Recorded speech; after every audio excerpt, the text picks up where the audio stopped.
Нет, я не в силах отступить, не в силах отвернуться. Я буду делать все, чтоб мы, хоть малость, стали лучше.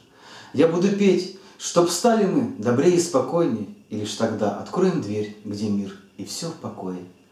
Где нету радости конца, где вечное веселье, я буду делать все, чтоб мы открыли эти двери.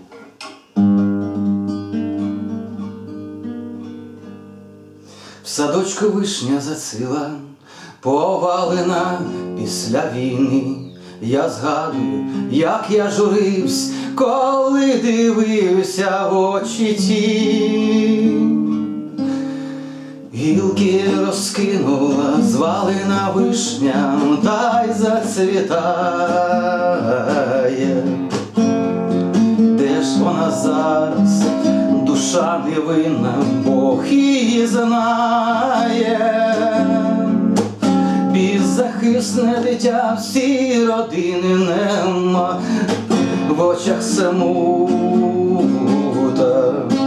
Христом Богом молю, не враждуйте, добрі люди. Христом Богом молю, не враждуйте, досить горя. Христом Богом молю, не враждуйте, раді Бога. Звідки в людині взялася та й ненависть і злоба?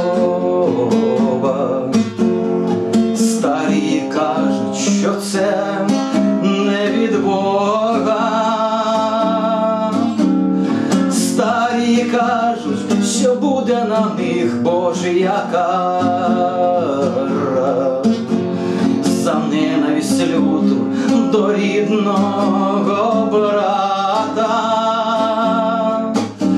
За ненависть люту до рідної людини. До старого діда, до матері та й до дитини буде вам кара. Христом Богом молю, не враждуйте, досить горя. Христом Богом молю, не враждуйте, раді Бога. Гілки розкинула, звалена вишня, та й зацвітає. Де ж вона зараз, душа невинна, Бог її знає. Беззахисне дитя, всі родини нема, в очах саму.